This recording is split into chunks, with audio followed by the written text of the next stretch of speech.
नमस्ते फ्रेंड्स। आज मैं आपसे बात करूंगी इस बारे में कि मरते दम तक कौन हमारा साथ निभाएगा। हमारे माँ बाप, हमारे पति या फिर हमारे बच्चे। तो आपको ये जान के हैरानी होगी कि मरते दम तक इनमें से कोई भी हमारा साथ नहीं निभाएगा। कोई किसी भी वक्त हमें छोड़ के जा सकता है, क्योंकि ये शायद उसके भी हाथ में नहीं है।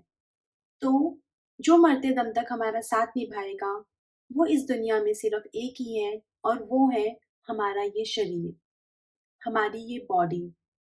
क्योंकि जिस दिन हमारी बॉडी ने हमारा साथ छोड़ दिया, उस दिन हमारे सब ये जो अपने हैं, ये भी हमारा साथ छोड़ देंगे और हमारी बॉडी को जला देंगे, जैसा कि नियम है। हम इधर-उधर ऐसे लोग ढूँढते रहते हैं, जो हमसे इतना ज़्यादा प्यार करें। लेकिन हम अगर 2 मिनट लगा के ये सोचें कि भगवान ने ऑलरेडी हमें हमारी बॉडी एक ऐसी चीज़ दी है, जो कभी हमारा साथ नहीं छोड़ेगी।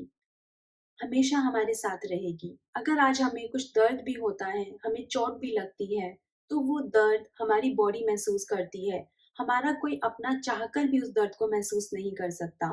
वो हमें सिम्पैथी दे सकता है अगर वो एक अच्छा इंसान होगा, लेकिन जो हमें दर्द है वो खुद ही भुगतना पड़ता है, और वो हमारे साथ में हमारी बॉडी भुगतती है। कुछ जल जाता है तो निशान हमारी बॉडी पे रह जाते हैं। हमारी बॉडी ही है जो हमारे दुःख में दुखी होती है, हमारे खुश में खुश होती है, हमारे सुख में सुकून महसूस करती है। अगर हमें दुःख होता है, तो दर्द हमारी बॉडी को होता है।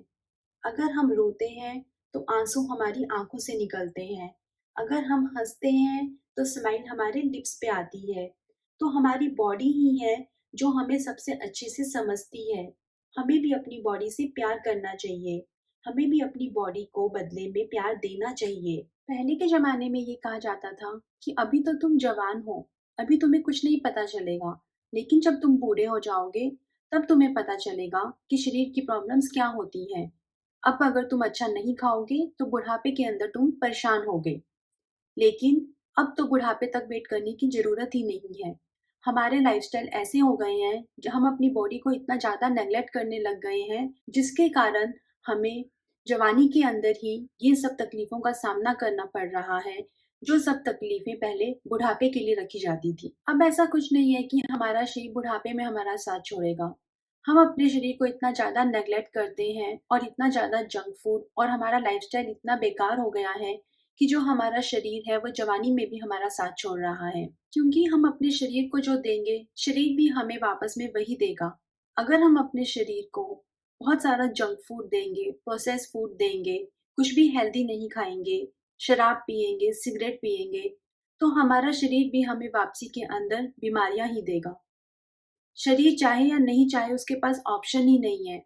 हमने उसके अंदर कुछ भी अच्छा डाला ही नहीं है कि वो हमें बदले में कुछ अच्छा दे सके। आज भी इंडिया के अंदर बहुत सारी ऐसी मदर्स हैं, जो शाम को अपने बच्चों के लिए जूस बनाती हैं और उन्हें जूस देती हैं। उसके बाद में खुद इवनिंग के अंदर चाय पी लेती हैं दूध वाली।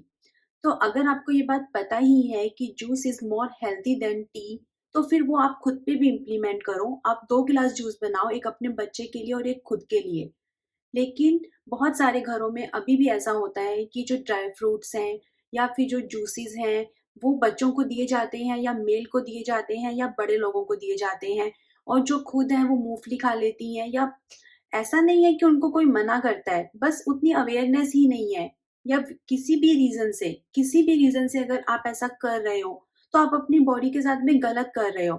अगर आपको पता है कि ये सब चीज़ें हेल्दी हैं, तो फिर अगर वो दूसरों की बॉडी को चाहिए, तो वो आपकी बॉडी को भी चाहिए ना। तो आप भी इन सब चीज़ों को खाना आज से ही स्टार्ट करो। सुबह जितने बजे भी उठते हो, उसमें से अगर हाफ एन आवर पहले उठ गए और बालकनी में बैठ के 1 कप चाय पी लिया। अगर किसी को योगा करना पसंद है, तो थोड़े से योगा के आसन कर लिए। किसी को सिर्फ सूरज देखना पसंद है, तो वो कर लिया। बुक रीडिंग कर ली, बुक राइटिंग कर ली, मंदिर में जाके बैठ गए। चाहे कुछ भी नहीं करो, एक खुद से मी टाइम, अपनी बॉडी को समझने का जो वो समय है कि हमें क्या पसंद है, हमें क्या अच्छा लगता है, हमें किससे खुशी मिलती है। अगर थोड़ा-सा वो समय अपनी बॉडी के साथ में निकाल लिया, तो आप अपनी बॉडी को समझने लगोगे। आपको समझ में आने लगेगा कि आप अपनी बॉडी के साथ में क्या गलत कर रहे हो, या आपकी बॉडी को किससे हैप्पीनेस मिलती है, फिर आप वही काम करने लगोगे। तो सबसे पहले तो हम ये कर सकते हैं कि हम मॉर्निंग के अंदर हाफ एन आवर थोड़ा-सा जल्दी उठ के अपना टाइम अपनी बॉडी के साथ बिताएँ। सिर्फ़ आप और आपकी बॉडी। हमारी बॉडी का ध्यान रखना हमारी सबसे पहली ज़िम्मेदारी है। बाकी पूरी दुनिया उसके बाद आती है। चाहे वो हमारे सास-ससुर हों, हमारे हस्बैंड हों, हमारे बच्चे हों या बाकी पूरी दुनिया हो। सब उसके बाद आते हैं। सबसे पहले हमें हमारी बॉडी का ध्यान रखना चाहिए। जब हमारी बॉडी अच्छी होगी, तभी हम बाकी सबका भी अच्छे से ध्यान रख पाएँगे। अगर हमारी बॉडी ही हमारा साथ छोड़ देगी, अगर हमारी बॉडी ही काम नहीं करेगी, तो हम बाकी लोगों का काम भी कैसे ही करेंगे? बल्कि हमें और चिड़चिड़ाहट आएगी कि हमें बाकी लोगों का काम भी करना पड़ रहा है और हमारी तबीयत ठीक नहीं है और किसी को इसकी पड़ी नहीं है।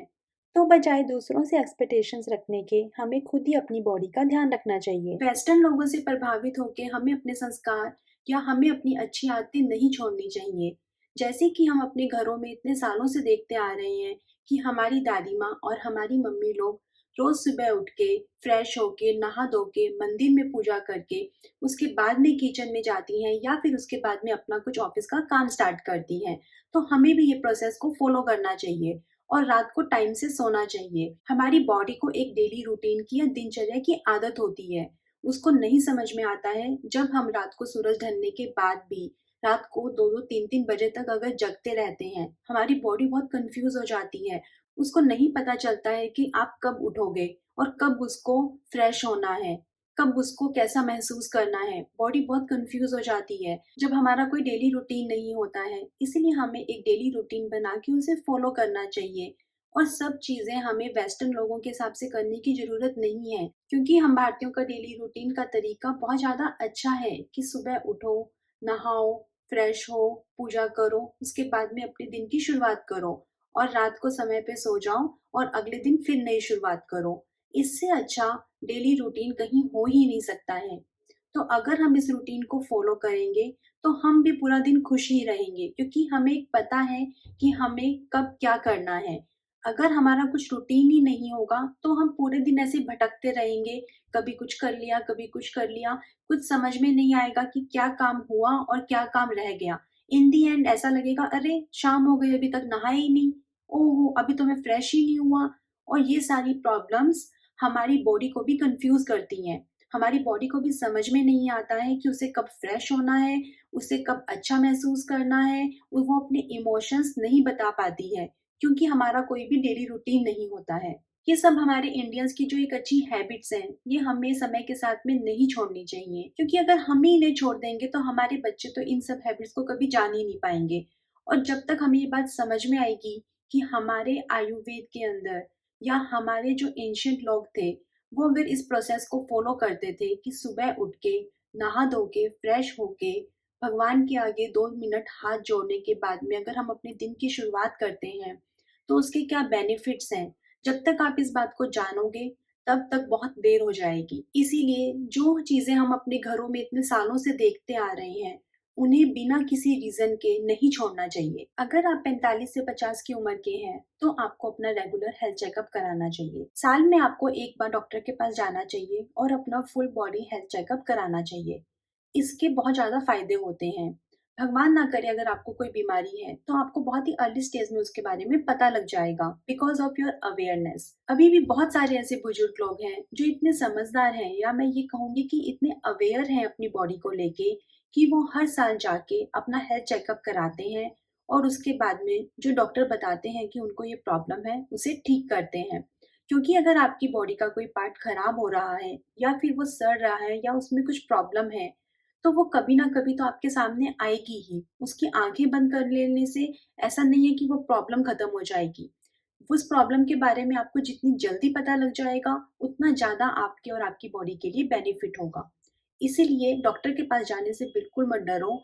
अगर आपकी एक एज है 50 प्लस हो अगर आप, तो डॉक्टर के पास जाओ, एक रेगुलर हेल्थ चेकअप करा के आओ और अपनी बॉडी को समझो। जब आपके सारे के सारे रिपोर्ट्स नॉर्मल आएँगे, आप में खुद में ही कॉन्फिडेंस आ जाएगा। तो इस चीज़ को आप ध्यान में रखो। आजकल लोगों को प्रोटीन पाउडर, विटामिन की टैबलेट्स, सप्लीमेंट्स, कोलेजन पाउडर्स, इन सब के बारे में इतना ज़्यादा नॉलेज है कि अगर आप उनसे पूछोगे तो वो आपको सारा चिट्ठा खोल देंगे कि ये सब हमारी बॉडी के लिए कितना ज़रूरी है, हमें इसको कौन से सप्लीमेंट्स कब लेने चाहिए, कौन से सप्लीमेंट से हमें क्या फ़ायदा होता है। लेकिन यही अगर आप उन्हें बोलो कि घर का खाना खाओ, तो उन्हें स्विगी और ज़ोमैटो याद आता है। तो पहली बात तो ये है कि आपकी बॉडी जो है बस उसको सप्लीमेंट्स के थ्रू एनर्जी लेने की आदत नहीं है। अगर आप घर का हेल्दी खाना खाओगे, तो आपकी बॉडी के अंदर जो स्मॉल इंटेस्टाइन और लार्ज इंटेस्टाइन और उसके अंदर के जो एंजाइम्स हैं, उनका काम है कि वो उसके अंदर से विटामिन सप्लीमेंट्स सबको लें और जो उसके अंदर वेस्ट पदार्थ है, उन सबको बाहर करें। वो उसका आपकी बॉडी का काम है, जो कि आप खुद अपने दिमाग लगा रहे हो बहुत ज़्यादा और सप्लीमेंट्स और इन सब पे ज़्यादा फोकस कर रहे हो, बजाय कि घर के नॉर्मल खाना खाने के। आज के टाइम पे ऐसी-ऐसी बीमारियाँ सुनने को मिलती हैं, जो हमारे बचपन में थी ही नहीं। जैसे कि पीसीओडी। इस पीसीओडी में क्या होता है कि जो पीरियड्स हैं, वो 6-6 महीने के बाद आते हैं या कभी भी इर्रेगुलर हो जाते हैं। उसके अलावा auto immune disease. Auto immune disease एक ऐसी डिजीज़ होती है, जिसके अंदर हमारी बॉडी के जो इम्यून सिस्टम है, वो कन्फ्यूज़ हो जाता है कि हमारी बॉडी के जो अच्छे पार्ट्स हैं, उसको भी खराब करने लग जाता है, क्योंकि इम्यून सिस्टम डिसबैलेंस हो जाता है इस बीमारी के अंदर।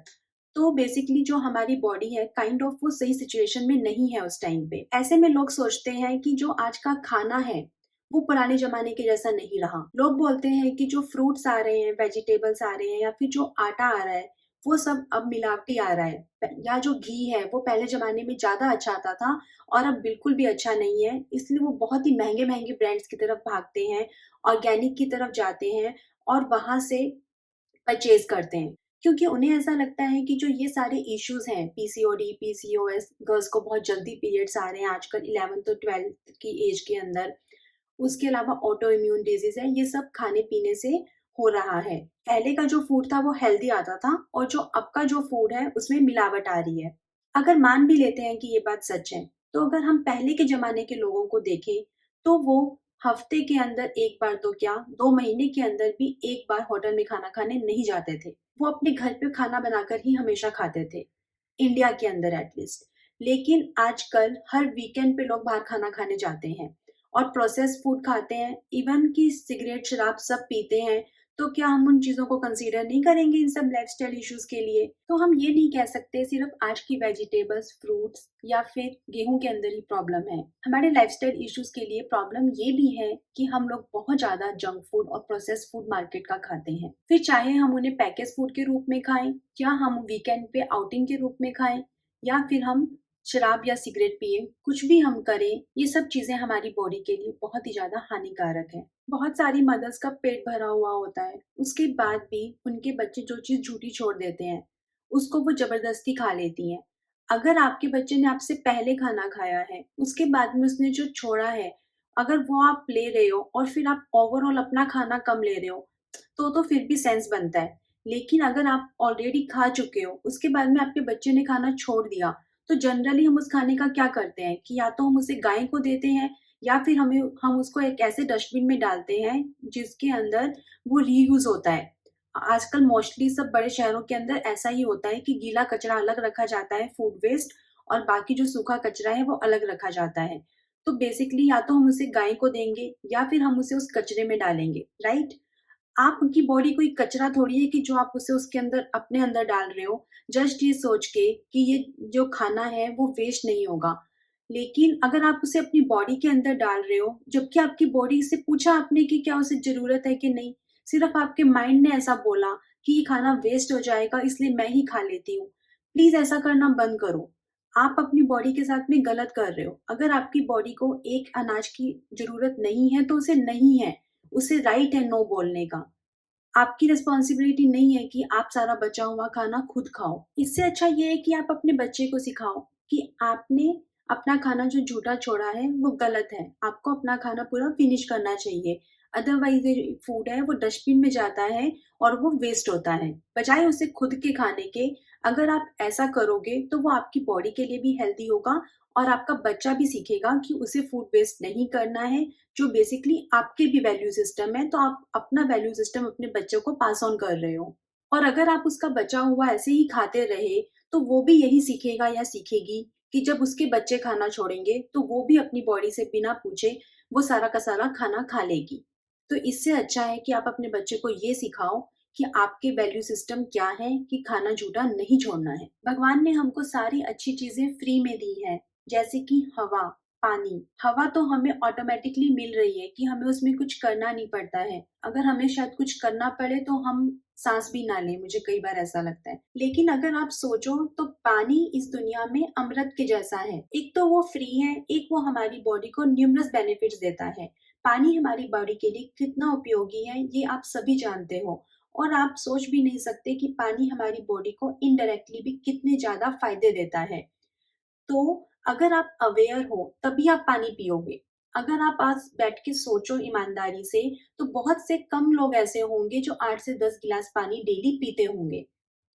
अगर वो ऐसा कर रहे हैं, इसका मतलब वो जानते हैं कि पानी अमृत है हमारी बॉडी के लिए और हमें उसे पीना ही चाहिए। इसीलिए अगर आप भी ऐसी गलती कर रहे हो कि आप दिन के अंदर 8 से 10 गिलास पानी नहीं पी रहे, तो आप उसे आज से पीना स्टार्ट करो। ये बहुत ही सिंपल सा स्टेप है और इसके लिए आपकी बॉडी आपको हमेशा थैंक यू बोलेगी। तो दोस्तों, आज मैंने आपके साथ में शेयर किया कि मरते दम तक जो हमारी बॉडी है, वो हमारा साथ निभाएगी। चाहे हम हॉस्पिटल के बेड पे हों, चाहे हम घर पे हों, चाहे हम दुनिया के किसी भी कोने में हों, हमारी बॉडी ही एक ऐसी चीज़ है जो हमेशा हमारे साथ रहेगी। चाहे हमें कुछ मेंटल प्रॉब्लम होती है, तो भी हमारी बॉडी वो भुगतती है, या फिर अगर हमें कोई पेन होता है, तो वो भी हमारी बॉडी हमारे साथ में भुगतती है। या हमें कोई स्ट्रेस होता है तो भी हमारी बॉडी इफेक्ट होती है, या फिर हमें कोई दुख होता है तो भी हमारी बॉडी, हमारी आंखें रोती हैं, या हम खुश होते हैं तो हमारी बॉडी भी खुश होती है, हमें स्माइल आती है। तो हमारी जो बॉडी है वो हमारे सारे इमोशन समझती है। आज के वीडियो में इतना ही। अगर आपको मेरा वीडियो अच्छा लगा हो तो इसे जरूर शेयर करना। Thank you.